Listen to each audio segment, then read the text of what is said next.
தக்காளி சால்னாக்கு ஒரு தேங்காய் பேஸ்ட் ரெடி பண்ணிக்கலாம். மெஷரிங் கப்பில் ஒரு கப் அளவுக்கு துருவின தேங்காய் எடுத்திருக்கேன். ஒரு 2 துண்டு பட்டை, ஒரு 5 பீஸ் பார்த்திங்கன்னா இஞ்சி, அதே மாதிரி ஒரு 6 பீஸ் வர மாதிரி பூண்டு, ஒரு 3 முந்திரி பருப்பு, 1 டேபிள் ஸ்பூன் பொட்டுக்கடலை, 1 டேபிள் ஸ்பூன் சோம்பு. இது எல்லாத்தையுமே நல்லா நைஸாக அரைச்சிக்கலாம்.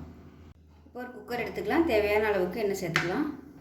எண்ணெய் சூடாகிடுச்சு. 1 டீஸ்பூன் சோம்பு சேர்த்துக்கலாம். ஒரு பிரியாணி இலை, கொஞ்சமாக கல்பாசி சேர்த்துக்கலாம். சின்னதாக ஒரு துண்டு பட்டை சேர்த்துக்கலாம். 2 கிராம்பு சேர்த்துக்கலாம். இப்போ இது எல்லாமே பொரியவும் கருவேப்பிலை சேர்த்துக்கலாம். இது கூடவே ஒரு 10 புதினா இலை சேர்த்துக்கலாம். ஒரு 20 சின்ன வெங்காயம் நல்லா பொடியாக கட் பண்ணி வச்சுக்கேன், அதை சேர்த்துக்கலாம். உப்பு கொஞ்சமாக சேர்த்துக்கலாம். வெங்காயம் நல்லா வதங்கிடுச்சு. 3/4 டேபிள் ஸ்பூன் தனியாத்தூள், 1 டேபிள் ஸ்பூன் மிளகாத்தூள், 1/4 டேபிள் ஸ்பூன் மஞ்சள்தூள் சேர்த்துக்கலாம். இது கூடவே 2 பச்சை மிளகாயை உடச்சிட்டு சேர்த்துக்கலாம். நீளமாக நறுக்கியே இல்லை உடச்சிட்டு எப்படினாலும் சேர்த்துக்கோங்க. நல்லா வதங்கிடுச்சு பொடி எல்லாமே. 3 தக்காளி மிக்சியில் அடித்து வச்சுக்கேன், அதை சேர்த்துக்கலாம். இது நல்லா எண்ணெய் பிரிஞ்சு வரட்டும். இப்போ இதில் தேங்காய் பேஸ்ட் ரெடி ஆகிடுச்சு. இதில் வந்து கசகசா சொல்ல மறந்துட்டேன். அரைக்கும் போது 1 டீஸ்பூன் போல் கசகசா சேர்த்து அரைச்சிக்கோங்க நல்லா நைஸாக. இப்போ தக்காளி ஓரளவுக்கு நல்லா வதங்கிடுச்சு. அதில் உள்ள தண்ணி சத்தெல்லாம் நல்லா வதங்கி இப்போ நம்ம தேங்காய் பேஸ்ட்டை சேர்த்துக்கலாம். சேர்த்துட்டு இப்போ தேவையான அளவுக்கு தண்ணியும் சேர்த்துக்கலாம். மிக்சியை அரைச்சிட்டு அந்த தண்ணியை சேர்த்துக்கலாம்.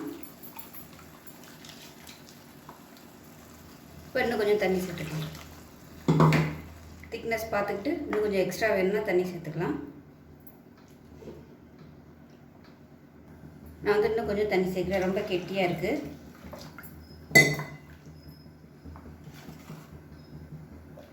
கலந்துட்டு உப்பு செக் பண்ணி பார்த்துட்டு உப்பு சேர்த்துக்கலாம். இப்போ இதில் 1 டேபிள் ஸ்பூன் கடலை மாவு தண்ணியில் கரைச்சி வச்சுருக்கேன். கொஞ்சமாக தண்ணி ஊற்றி நல்லா கெட்டி இல்லாமல் கரைச்சிக்கோங்க. இப்போ இதை அப்படியே நம்ம இந்த குருமாவில் சேர்த்துடலாம். இது வந்து நல்ல ஒரு டேஸ்ட் கொடுக்கும், வித்தியாசமான ஒரு டேஸ்ட் கொடுக்கும். உப்பு சேர்த்துக்கலாம். இப்போ கலந்துட்டு மூடி வச்சிடலாம். மூடிட்டு நல்லா ஒரு 4 விசில் வரணும். 4 விசில் விட்டுட்டு ஸ்டீம்லாம் நல்லா போனதுக்கப்புறம் ஓப்பன் பண்ணி பார்க்கலாம்.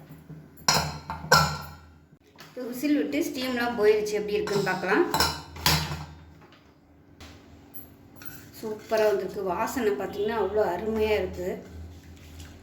அவ்வளோதான். சுட சுட இட்லியும் ரெடி ஆயிடுச்சு. ஸோ காலையில் பிரேக்ஃபாஸ்ட்டுக்கு வந்து இதுதான். இப்போ பாருங்கள், நல்லா சுட சுட இட்லி ரெடி ஆயிடுச்சு. நல்லா பஞ்சு மாதிரி இட்லி சுட்டு இந்த குருமா வந்து, அதாவது குருமா சால்னா எப்படி வேணாலும் வச்சுக்கலாம், ஊற்றி தொட்டு சாப்பிட்றதோட பிசைஞ்சு சாப்பிட்டோம்னா அவ்வளோ அருமையாக இருக்கும்.